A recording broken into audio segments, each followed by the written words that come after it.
నమస్తే, welcome to V3 news లక్ష్యం సమాజీతం. నేను మోనిక. ముందుగా హెడ్లైన్స్ చూద్దాం. కేసీఆర్ కేటీఆర్ సహకారంతో సుందరంగా రామగుండం కార్పొరేషన్ ఎమ్మెల్యే కోరుకంటి చందర్ వెల్లడి.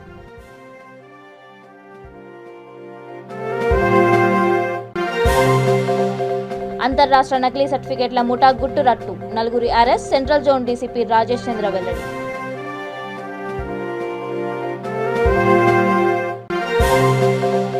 ₹2 చికెన్ బిర్యానీ, గుడ్డు, స్వీట్. హిందూపురంలో ఎగబడిన వందలాది జనం.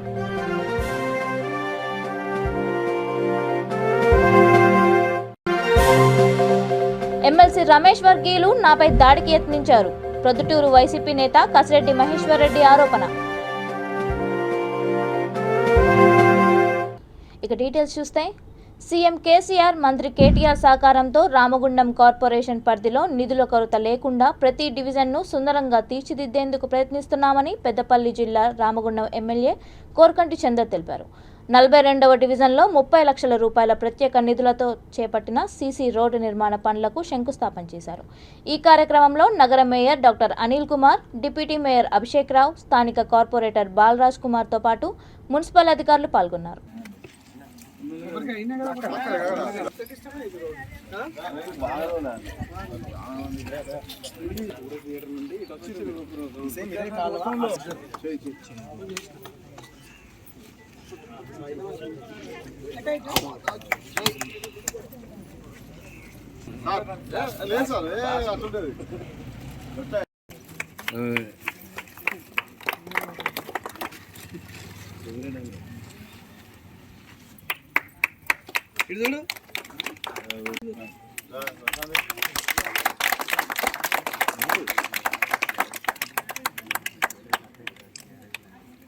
శ్రీనివాస్ గారు కార్పొరేటర్, అద్దాల స్వరూప రామస్వామి గారు కార్పొరేటర్, పూలేందర్ గారు కార్పొరేటర్, బి రవీందర్ గారు కార్పొరేటర్, దేవి రాజు గారు కార్పొరేటర్, ఇంకా కార్పొరేటర్స్ కూడా ఇక్కడ వచ్చిన్నారు. వారందరికీ కూడా మరొకసారి స్వాగత్ గారు కార్పొరేటర్, దేవి రాజు గారు కార్పొరేటర్, ఇంకా కార్పొరేటర్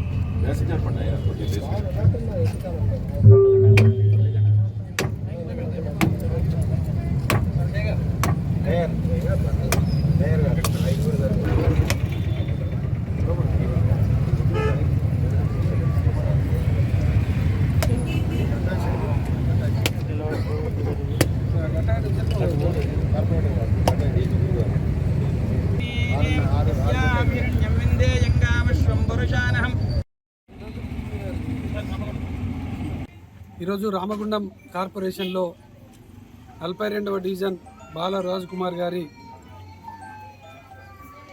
వార్డులో డివిజన్లో ఈరోజు చాలా రోజులుగా డివిజన్ కార్పొరేటర్ గారు ఇక్కడ ఉన్నటువంటి ప్రజలందరూ కూడా అభ్యర్థన మేరకు, కోరిక మేరకు 30 లక్షల రూపాయలతోని సీసీ రోడ్డును ఈరోజు భూమి పూజ కార్యక్రమం చేయడం జరుగుతుంది.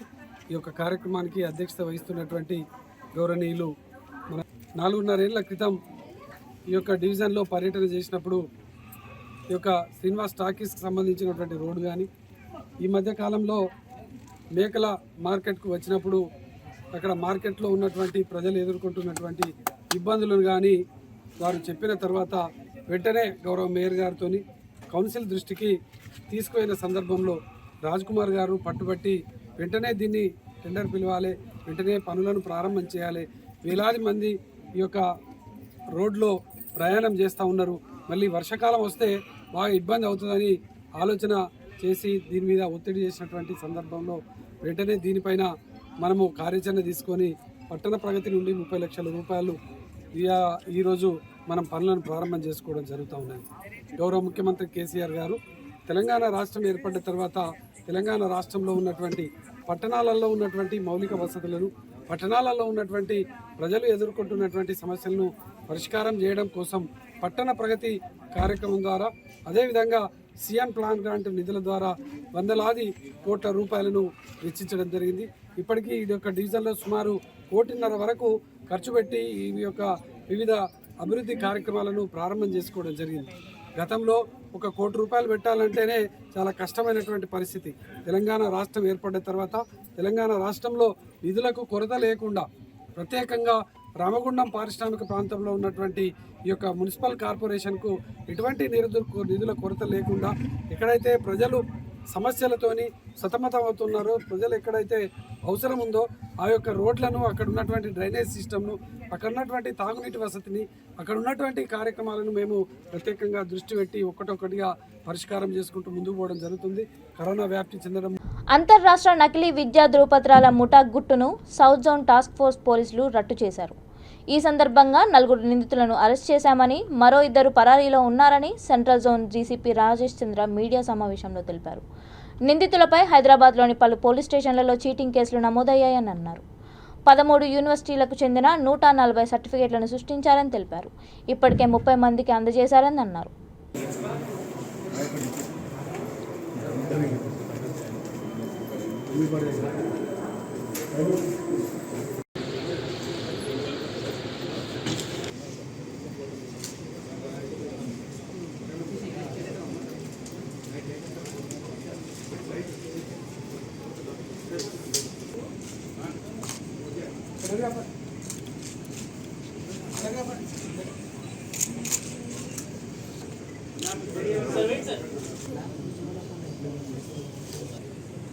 ఫేక్ సర్టిఫికేట్ గ్యాంగ్ని పట్టుకోవడం జరిగింది.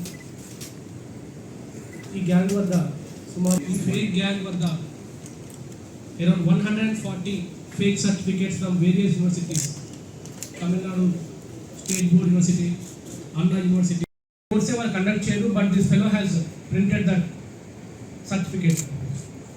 ఇంకో యూనివర్సిటీ కూడా దాన్ని కూడా వెరిఫై చేస్తే వాళ్ళు కూడా అటువంటి కోర్సే వాళ్ళు రన్ చేయలేదు ఆ సంవత్సరంలో తెలిసింది మనకి. ఇది కేవలం సర్టిఫికేట్స్ ఫేక్ చేయడమే కాకుండా దీంట్లో ఒక 2 types ఆఫ్ మోడస్ ఆపరెండి తోటి వీళ్ళు ముందుకెళ్తూ ఉన్నారు. కొన్ని సర్టిఫికేట్స్ మనం చూస్తే దానికి QR కోడ్ ఉంటుంది. ఆ QR కోడ్ ఎప్పుడైతే మనం స్కాన్ చేస్తామో ఆ కన్సర్న్ వెబ్సైట్కి వెళ్ళి ఆ క్యాండిడేట్ డీటెయిల్స్ తెలుస్తాయి. సర్టిఫికేట్స్ని ఫేక్ చేయడానికి వాళ్ళు 2 types of operation style use చేస్తూ ఉన్నారు.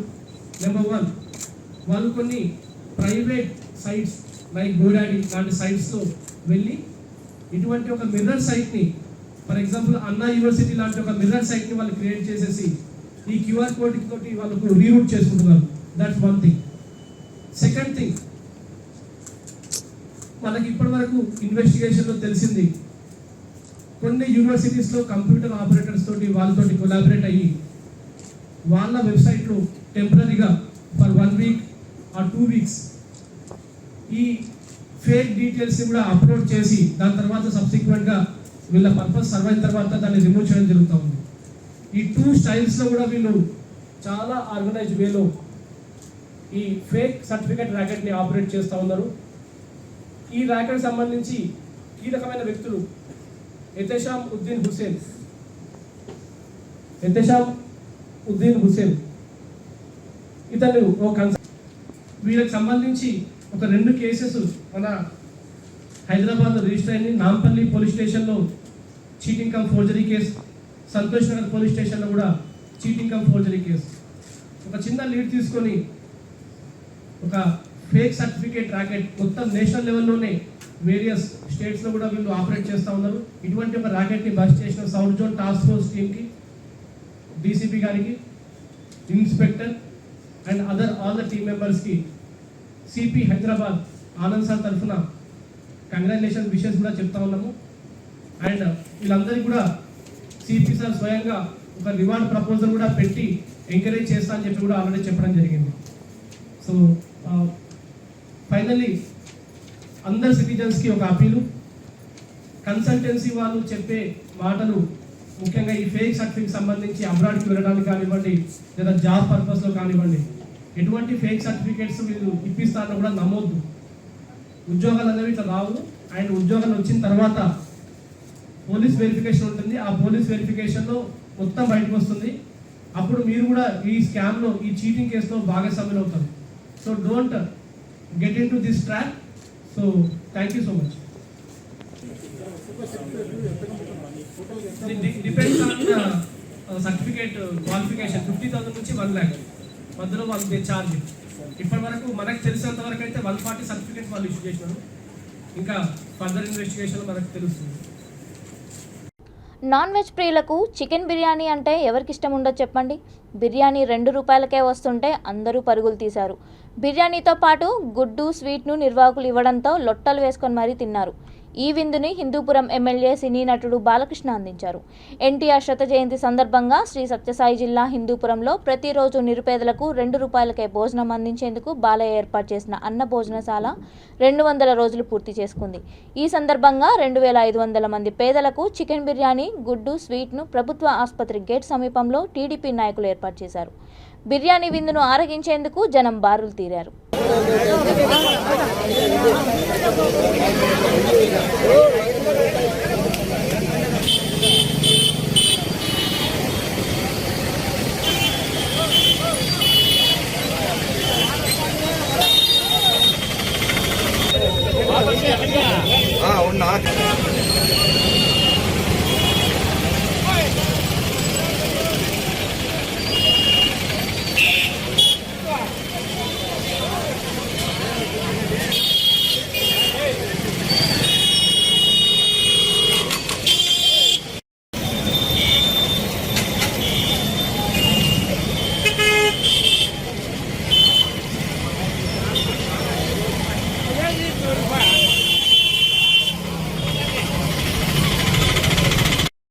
అదే స్ఫూర్తిని కొనసాగిస్తూ ఆయన నందమూరి తారక రామారావు నటన వారసుడు, రాజకీయ వారసుడు, మా లెజెండ్ నందమూరి బాలకృష్ణ గారు నందమూరి తారక రామారావు శత జయంతి సందర్భంగా 2 రూపాయలకే పౌష్టికారమైనటువంటి అన్నాన్ని అందిస్తున్నటువంటి అన్నా క్యాంటీన్ ఈ రోజుకు 200 రోజులు చేరుకుంది. 200 రోజులు కాదు, నందమూరి బాలకృష్ణ గారు చెప్పినట్లుగా ఇది సంవత్సరం పొడవునా మరి వచ్చే సంవత్సరం కూడా కొనసాగుతుంది. ఎమ్మెల్సీ రమేష్ యాదవ్ సోదరుడి కుమారుడు మరికొంతమంది కలిసి తనపై మారణాయుధాలతో దాడి చేయాలని ప్రయత్నించారని ప్రొద్దుటూరి వైసీపీ నేత కసిరెడ్డి మహేశ్వరరెడ్డి తెలిపారు. పని నిమిత్తం స్నేహితుని కార్యాలయం వద్దకు వెళ్లి తిరిగి వస్తుండగా తనపై దాడి చేయడానికి వారు కాపు కాసిన విషయాన్ని గమనించానని అన్నారు. వెంటనే తన స్నేహితులను పిలిపించుకోగా ఎమ్మెల్సీ రమేష్ వర్గీయులు అక్కడి నుంచి పరారయ్యారని తెలిపారు. తనకు తన కుటుంబ సభ్యులకు ఏం జరిగినా అందుకు కారణం ఎమ్మెల్సీనే అని కారణమని అన్నారు. వాస్తవం. అతని నేర చరిత్ర బయట పెట్టానన్న ఉద్దేశంతో నాపైన అప్పటి నుంచి సంవత్సరం నుంచి నాపైన కక్ష కట్టుకొని అతను ఈ 3-4 రోజుల నుంచి రెక్కి నిర్వహిస్తా నేను గమనిస్తూ వచ్చినా. నిన్నటి దినం ఏం జరిగిందంటే, నేను మా ఫ్రెండ్ ఆఫీస్ నుంచి ఇంటికి పోయేటప్పుడు నైట్ 8:30కు ఇంటికి పోయేటప్పుడు 4-5 మంది ఆటోలో మారణాయుధాలతో కింద ఆటోలతో కూర్చున్నారు. అది గమనించాను. నేను గమనించి బండి ఆపేసి మా మనుషులకు వాళ్ళందరూ కబురు చేస్తే వచ్చేసరికి అది వాళ్ళ ఎమ్మెల్సీ అన్న కొడుకు స్పాట్లో ఉన్నాడు. అందరూ పరారు. మొత్తం నిన్న జరిగిన కథనం అందరూ అక్కడ నుంచి పరారయ్యాను. మా మనుషులు వచ్చేసరికి సరే అని నేను భయపడి నేను మా తమ్మునికి మా అమ్మకు వచ్చి డైరెక్ట్ మా అమ్మ దగ్గరకు వచ్చాను. ఇంటికి వచ్చాను రైట్ ఆ టైంలో ఇంటికి వచ్చి మా తమ్మునికి అందుకు ఈ విషయం పూర్తిగా వివరణ చెప్పాను. నేను చెప్పేసి నేను ఇంటికి వెళ్ళిపోతానే మళ్ళీ వాళ్ళ రమేష్ వాళ్ళ వర్గం వాళ్ళ తమ్ముడు అందరు కలిసి మారణాదాలతో ఆ రూమ్ పైన ఎవరన్నా ఉండారేమని చెప్పేసి రాళ్ళు విసిరి, కర్రలు విసిరి, కత్తులు పెట్టి వాళ్ళే వీడియోలు తీసుకొని అవన్నీ TV9 అతనికి డబ్బు ఉంది, అధికారం ఉంది కాబట్టి అతను ఏమైనా చేయగలుగుతాడు. డబ్బు ఉంది, అధికారం ఉంది కాబట్టి అతను TV9లో చెప్పుకో అతని పైన ఎక్కడ నింద వస్తుందని చెప్పేసి అతనికి డబ్బు ఉంది, అన్నీ ఉన్నాయి, పలుకుబడి ఉంది కాబట్టి అతను మా మీద ఇట్లా కుట్ర చేసి నిన్న పన్నాగం అన్నాడు. నాకు ఇప్పుడు నా కుటుంబానికి కానీ నాకు కానీ ఏదన్నా ప్రమాదం జరిగితే రమేషే కారణం. అతను నా పైన కక్ష సాధింపు చర్య సంవత్సరం నుంచి నా మీద కక్ష పెట్టుకున్నాడు. అతని గతంలో నేర చరిత్ర ఉంది అతనిది. ఆ నేర చరిత్ర నేను ఎప్పుడైతే బయట పెట్టానో అప్పటి నుంచి నా మీద కక్ష సాధింపు చర్య చేస్తున్నాడు. నిన్న రాత్రి కూడా రెక్కి నిర్వహించి పక్కాగా అక్కడ సీసీ కెమెరాలు ఉన్నాయి. అక్కడ పరిస్థితులను పోలీసు వారు ఎంక్వైరీ చేయమనండి, వాస్తవాలు ఏదో తెలుసుకోమనండి. ఎవరు మీద నా తప్పుంటే నేను శిక్ష అనుభవిస్తా, నా తప్పుంటే నన్ను శిక్షించమనండి, నేను అనుభవిస్తా. నా తప్పు లేదు. నిన్న అతనే నా మీద రెక్కి నిర్వహించి నేను గిన యామారకు ఉంటే నేను ఏదో ఒకటి చేసేవాళ్ళే వాస్తవంగా. కాబట్టి పోలీసు వారికి అందరికీ విజ్ఞప్తి చేస్తున్నా, ఎస్పీ గారికి విజ్ఞప్తి చేస్తున్నా, దీని మీద ఇన్వెస్టిగేషన్ చేసి తప్పులు ఏవి ఉన్నాయో ఎవరి మీద ఉన్నాయో అతను నేను నిజంగా చేశాను లేదా ఇన్వెస్టిగేషన్ చేసి కఠిన చర్యలు తీసుకోవాల్సిందో ఎస్పీ గారిని ఈ ప్రెస్ మీట్ కూడా కోరుతున్నాను. చెప్పు. సూర్యాపేట్ 2 టౌన్ పోలీస్ స్టేషన్కు చెందిన వాహనం కొత్త బస్టాండ్ సమీపంలో చోరీకి గురైంది. తెల్లవారుజామున విధులు నిర్వహిస్తున్న పోలీసులు మరో కేసు కోసం ఆ వాహనాన్ని బస్టాండ్ వద్ద నిలిపి వెళ్లారు. వాహనానికి తాళం ఉండడంతో దుండగుడు ఈజీగా దాన్ని తీసుకెళ్లినట్లు గుర్తించారు. అయితే ఈ వాహనాన్ని కోదాడ హుజూర్నగర్ రోడ్లో గుర్తించారు.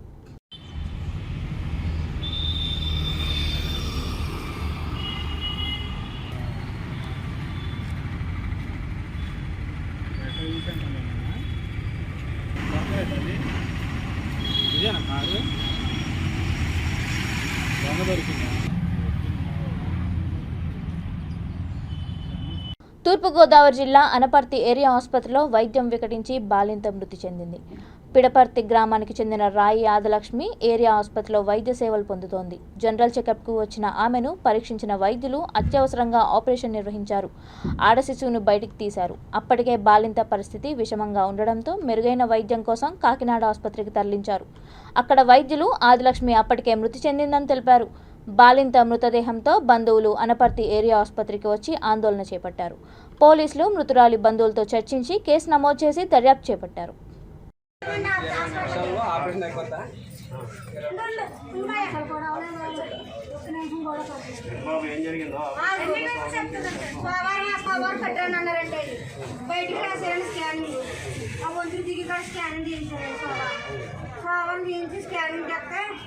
అన్ని బాగున్నాయమ్మా. దాటమ్మ గారు లేదు, బుధవారం వస్తారు, బుధవారం రండి చూసి చెప్తారు ఎలా ఉన్నానండి. మళ్ళీ వచ్చానండి, 10 గంటలకు వచ్చానండి.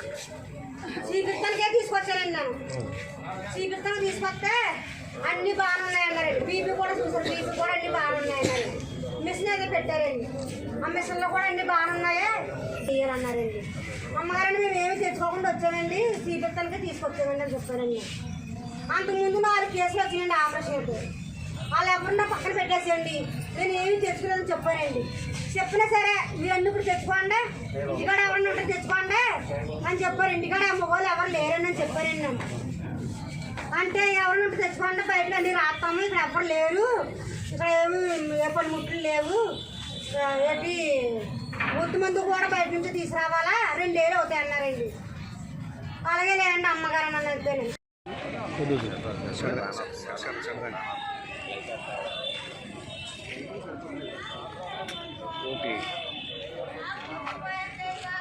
నా కూతురు కావాలని ఆపం చేశారు బాబాయ్.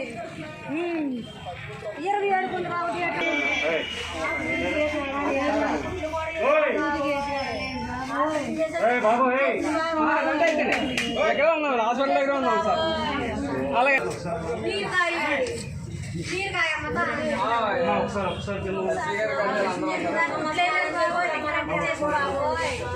అక్కడికి బ్లడ్ వస్తుంది ఎట్టున్నారు అడిగారు బాబా. నేను 2 గొట్టాలు పెట్టేశారు బాబా నా కూతురు.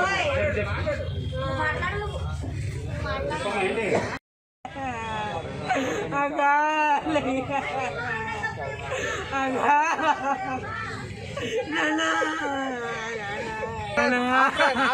ఆపరేషన్ అయిపోయింది.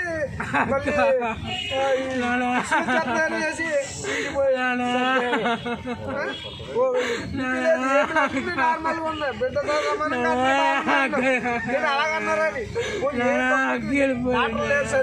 బంధువులు లేవన్నావు. బయట వాళ్ళు 8,000 రూపాయలు ఖర్చు పెట్టా, ఇంకా చాలా పోటీ చెప్పు. అయినా కానీ మరి ఇంకేమనుకోవాలని మెడికల్ హాస్పిటల్ మందులు లేవండి. మందులు డాక్టర్లు ఎవరు లేరంటే బయట డాక్టర్లు తీసుకొచ్చారండి. బయట మెడికల్ డబ్బులు తోలితే మీ గవర్నమెంట్ హాస్పిటల్ మీకు చేసి డబ్బులు మళ్ళీ మీ దగ్గర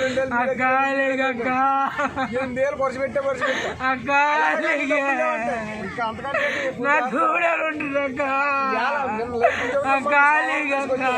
కృష్ణా జిల్లా గన్నవరం నియోజకవర్గం బాపులపాడు మండలం వీరవల్లి షుగర్ ఫ్యాక్టరీ వద్ద జాతీయ రహదారిపై రోడ్డు ప్రమాదం చోటు చేసుకుంది.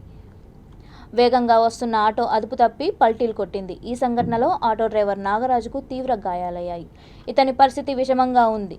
ఇదే ప్రమాదంలో ఒక మహిళ, 2 చిన్నారులకు స్వల్ప గాయాలయ్యాయి. వీరంతా కామవరపు కోట నుంచి పెద్ద ఓట్పల్లి బంధువుల ఇంటికి వెళ్లే సమయంలో ప్రమాదం జరిగింది.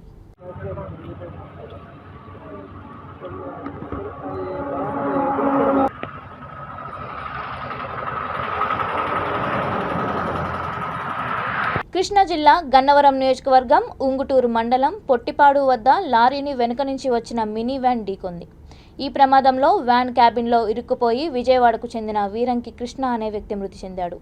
వ్యాన్ పూర్తిగా ధ్వంసమైంది. సమాచారం అందుకున్న ఆత్కూర్ పోలీసులు హైవే పెట్రోలింగ్ సిబ్బంది వివరాలు సేకరించి ట్రాఫిక్ అంతరాయం లేకుండా వ్యాన్ను పక్కకు తొలగించారు. మృతదేహాన్ని పోస్ట్మార్టం నిమిత్తం ఆసుపత్రికి తరలించారు.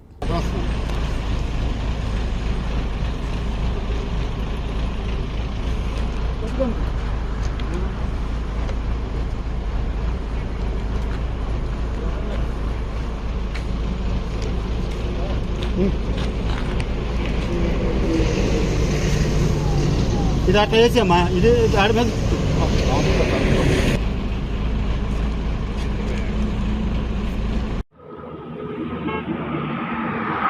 కాదు నువ్వు అనవసరం తీసుకొస్తావా అన్న? డైరెక్ట్గా మన హాస్పిటల్కి వెళ్ళిపో అన్న. వీళ్ళతో పాటు ఇప్పుడు హాస్పిటల్కి వచ్చాడు. నెల్లూరు రూరల్ ఎమ్మెల్యే కోటంరెడ్డి శ్రీధర్ రెడ్డి ప్రోత్సాహంతోనే టీడీపీ నేత అల్లా బక్షుపై దాడితో పాటు మైనార్టీ నేత సాబీర్ ఖాన్పై అక్రమ కేసులు నమోదు చేశారని పార్టీ మైనార్టీ సెల్ నాయకులు ఆరోపించారు. నెల్లూరు వీఆర్సీ సెంటర్ నుంచి గాంధీ బొమ్మ వరకు ముస్లిం మైనార్టీలు ప్రదర్శన నిర్వహించారు. రూరల్ ఎమ్మెల్యేకు వ్యతిరేకంగా పెద్ద ఎత్తున నినాదాలు చేశారు. అనంతరం డిఆర్ఓ వెంకటనారాయణమ్మకు వినతి పత్రం అందజేశారు. ఈ కార్యక్రమంలో తెలుగుదేశం పార్టీ మైనార్టీ సెల్ నేతలు మైనుద్దీన్, సాబీర్ ఖాన్, హైద్ బాబా, అస్లాం, ఆసిఫ్ బాషా తదితరులు పాల్గొన్నారు. మా కష్టాల్లో మీరు వస్తారు అని నమ్మకంతో మీకు ఓట్లు వేశామండి. మీరు చేస్తుండేది ఏంటి సార్? న్యాయం మాట్లాడినటువంటి మా అల్లా బక్షు అన్న పైన హత్యాయత్నం చేస్తారా? మీరు చేసింది కాక వాళ్ళ మీదే అక్రమ కేసులు బయానిస్తారా? సార్ మీ పెద్దరికానికి ఇది ఒక మచ్చ సార్, మచ్చ సార్ మీ పెద్దరికానికి ఇది. అసలు మీరు ఆ పదవికి అర్హులా అని నేను ప్రశ్నిస్తున్నా మిమ్మల్ని. ఇంకొకసారి అందరి ద్వారా ప్రభుత్వ ఉన్నతాధికారులకు కానీ సార్ పోలీసులకు కానీ మీరు ఢిల్లీ పోలీసులుగా కాకుండా రాజ్యానికి తొత్తులుగా కాకుండా ప్రజాసేవ చేయగలరని ఆశిస్తున్నాను. Thank you. జగన్మోహన్ రెడ్డి ప్రభుత్వానికి ముస్లింలు కోరింది ఏమిటి? తెలుగుదేశం పార్టీ అధికారంలో ఉన్నప్పుడు, ముఖ్యమంత్రిగా చంద్రబాబు నాయుడు గారు ఉన్నప్పుడు ముస్లింలకు ఇచ్చినటువంటి దుల్హన్ పథకం బేషరతుగా ఇవ్వమని చెప్పి అడిగారు. అదేవిధంగా ఇస్లామిక్ బ్యాంక్ మీరు చెప్పిన మాట ప్రకారం మేము డిమాండ్ చేయడం జరిగింది. అదేవిధంగా వక్ఫ్ బోర్డ్ ఆస్తులు పరిరక్షించమని చెప్పి అడగడం జరిగింది. అదేవిధంగా ముస్లింలు పై చదువుల కోసం విదేశీ యొక్క స్కాలర్షిప్ ని అడగడం జరిగింది. ఇదే ముస్లింలు చేసినటువంటి అన్యాయము, ఇదే ముస్లింలు చేసినటువంటి పాపం అని చెప్పి ఈరోజు వైసీపీ ప్రభుత్వాన్ని మేము అడుగుతా ఉన్నాము. మీ ఎమ్మెల్యే మా ముస్లిం సోదరులపై దాడికి దిగి ఇంకొక ముస్లిం నాయకుడి పైన 307 కేసు పెట్టడం ఇదే మీరు చేసినటువంటి న్యాయం ముస్లింలకు అని చెప్పి ఈరోజు జగన్ సర్కార్ని మేము నిలదీస్తా ఉన్నాము. ఈ విధంగా కానీ కొనసాగితే ముస్లింల ఐక్యత ముస్లింలందరూ కలిస్తే జగన్ రెడ్డి ప్రభుత్వం 151 కాదు కదా, 51 కూడా రావు అని చెప్పి ఈ సందర్భంగా హెచ్చరిస్తూ ముస్లింలపై ఏ రకమైనటువంటి దాడి జరిగినా తీవ్రంగా స్పందిస్తామని చెప్పి ఈ సందర్భంగా ఈ సర్కార్ని హెచ్చరిస్తూ, అదే విధంగా ఈ ఎమ్మెల్యేని కూడా హెచ్చరిస్తూ మేము ఈ సందర్భంగా ఈ ర్యాలీ తీయడం జరిగింది. ఇదే గాని మీరు ముస్లింలకు న్యాయం చేయకపోతే మేము రోడ్లపైకే కాదు ఉద్యమాలు చేసేదానికి కూడా వెనకాడమని చెప్పి ముస్లింలకు భయపెట్టే ప్రయత్నం మాత్రం చేయబాకండి. ఎందుకంటే ముస్లింలు యుద్ధాల గురించి విని వారు పెరిగారు.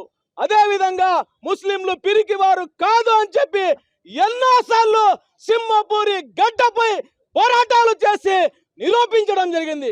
కాబట్టి ఈ సందర్భంగా మేము చెప్పేది ఒక్కటే, మళ్ళీ ముస్లింల అభిమానం చూశారు, ముస్లింల ఆవేశం చూడవద్దు అని చెప్పి ఈ సందర్భంగా తెలియజేస్తూ ముస్లింలకు న్యాయం జరిగేదాకా ఈ పోరాటం ఆగదని చెప్పి కూడా ఈ సందర్భంగా తెలియజేస్తాం. ఏలూరు ప్రభుత్వాసుపత్రిలోని మాతా శిశు విభాగంలో వైద్యులు సిబ్బంది నిర్లక్ష్యం వల్లే శిశువు మృతి చెందాడని కుటుంబ సభ్యులు ఆరోపించారు. బాధితులు తెలిపిన వివరాల ప్రకారం లింగపాలెం మండలం కొత్తపల్లికి చెందిన మారుమూల గాయత్రికి నెలలు నిండడంతో ప్రసవం నిమిత్తం ఈ నెల 12న మాతా శిశు సంరక్షణ కేంద్రంలో చేర్చారు. ప్రశ్నించిన వైద్యులు ఉమ్మనీరు తక్కువగా ఉందని మందులు ఇస్తున్నామన్నారు. పరిస్థితి విషమంగా ఉందని శస్త్రచికిత్స చేయాలన్నారు. అనంతరం శస్త్రచికిత్స చేసి బిడ్డ చనిపోయాడని చేతిలో పెట్టారని వాపోయారు. వైద్యుల నిర్లక్ష్యం వల్ల ఇలా జరిగిందని ఆరోపిస్తూ కుటుంబ సభ్యులు ఆసుపత్రి వద్ద ఆందోళన చేపట్టారు. బాధ్యులపై చర్యలు తీసుకోవాలని డిమాండ్ చేశారు. నొప్పులు స్టార్ట్ అయింది అండి అని చెప్తే నొప్పులు ఇంకా కొంచెం ఎక్కువైనా చెప్పండి అమ్మ అన్నారు. అప్పుడు కూడా ఉమ్మనీరు ఇంకా పిల్లకి బాగా కారిపోతూనే ఉంది. అయితే అక్క పద్దాక అలాగే అంటున్నారు అక్క అని అంటే 1 గంట అయిపోయింది, 1 గంట 2 అయిపోతుంటే పిల్లకి బాగా కారిపోతుంటే నేను అన్నాను క్లాత్ పెట్టమన్నారు. కింద అంతా తడైపోతుంది, క్లాత్ పెట్టండి అంటే క్లాత్ పెట్టాను. క్లాత్ పెడితే తడవుతుంది అని అంటున్నావు ఏంటమ్మా అని ఒకసారి చూసేపాటికి బ్లీడింగ్ బాగా అయిపోయింది. బాగా గట్లుగా పడిపోయిందండి. బ్లీడింగ్ పడిపోతే నాకు భయం వేసి నర్స్ దగ్గర పరిగెట్టానండి. ఆమెకు బ్లీడింగ్ అయిపోతుందని చెప్పానండి. చెప్తే ఆవిడ ఎవరితోనో ఫోన్ చేసి వీల్ చైర్ తీసుకురావడానికి కొంచెం లేట్ అయింది. తీసుకొచ్చి కిందకి తీసుకొచ్చిన తర్వాత లోపల చూసారండి. అమ్మో బిడ్డ ఏంటి అబోషన్ అయినట్టుందని వాళ్ళే మాట్లాడుకుంటుండే నాకు భయం వేసి ఏమైంది మేడం అంటే స్కానింగ్కి తీసుకెళ్దామని స్కానింగ్ రూమ్కి తీసుకొచ్చారండి. ఇక్కడ ఉందండి స్కానింగ్ రూమ్ తీసుకొచ్చి మమ్మల్ని నాతో పాటు వచ్చిన పిల్లల్ని బయట నుంచోమన్నారు. స్కానింగ్ తీసుకున్న తర్వాత సంతకాలు పెట్టించుకున్నారండి. మా వల్ల ఏం కాదు మీకు తెలిసే చేసామని మాకు ఏదైనా మాకు సంబంధం లేదని సంతకం పెట్టించుకున్నారు. అలా ఆయన్ని కేకేయమన్నారు. కేకేస్తే ఏంటండి ఎందుకు కేకేస్తున్నారు, నార్మల్గా అయిపోద్దనే కదండి ఇప్పుడు దాకా ఆపారని అడిగానండి. అడిగితే కాదమ్మా లోపల బేబీ ఏంటో సీరియస్గా ఉంది, నార్మల్ అవ్వదని చెప్పారండి. అదేంటండి ఇప్పుడు దాకా నార్మల్ అయిపోద్దని రాత్రి నుంచి ఆపారు కదండి అన్నానండి. అంటే అలా ఆయనకే అమ్మ బేబీ కావాలా, తల్లి కావాలా, బిడ్డ కావాలా, ఎవరో ఒకరిని బతికిస్తామమ్మా అని అన్నారు. అంటే అలా ఆయన నేను తల్లినన్న బతికించమని సంతకాలు పెట్టాము. అప్పటికే బేబీ చనిపోయిందో లేదో మాకు చెప్పట్లేదండి. తర్వాత ఆపరేషన్ అని అప్పుడు దాకా నార్మల్ కానుక అయిపోద్దని ఆపరేషన్ తీసుకెళ్తారు. తీసుకెళ్తే ఆపరేషన్ చేస్తున్నాం అంటున్నారు. ఏం చేసిందో చెప్పట్లేదు. బాబు చనిపోయాడు అంటున్నారు, కాసేపు బతుకున్నాడు అంటున్నారు. కాసేపు లాస్ట్కి బాబు సీరియస్గా ఉందమ్మ ఊపిరి అందట్లేదు అన్నారు. అని 10 నిమిషాలకి ఎవరో ఇక్కడ తెలిసిన వాళ్ళని పంపితే ఆయన వచ్చి బాబు చనిపోయాడంటమ్మా, బాబుది అక్కడ మీకు ఇంకా బాబు గురించి ఆశ వదిలేసుకోండి అని చెప్పారండి. అదే కొద్దిగా ముందు రాత్రి ఉమ్మనీరు వచ్చినప్పుడు నొప్పులు టాబ్లెట్ ఇస్తే రాత్రి బతికేవాడండి బాబు. రాత్రి చెప్పుకుంటా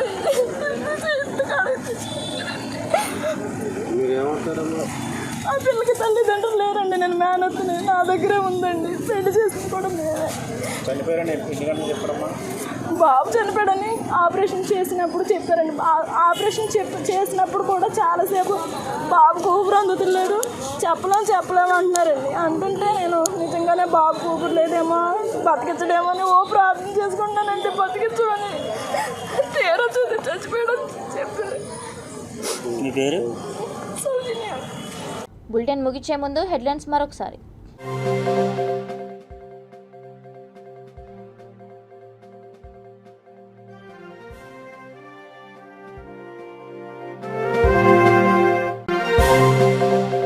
అంతర్రాష్ట్ర నకిలీ సర్టిఫికేట్ల ముఠా గుట్టు రట్టు, 4 arrest, central zone DCP Rajesh Chandra వెల్లడి.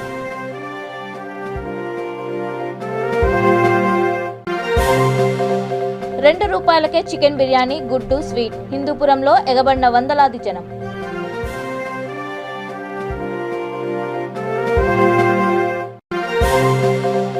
ఎమ్మెల్సీ రమేష్ వర్గీయులు నాపై దాడికి యత్నించారు. ప్రొద్దుటూరు వైసీపీ నేత కసిరెడ్డి మహేశ్వర్ రెడ్డి ఆరోపణ. ఇవి ఇప్పటివరకున్న అప్డేట్స్. మరిన్ని అప్డేట్స్ కోసం చూస్తూనే ఉండండి V3 న్యూస్. లక్ష్యం సమాజహితం.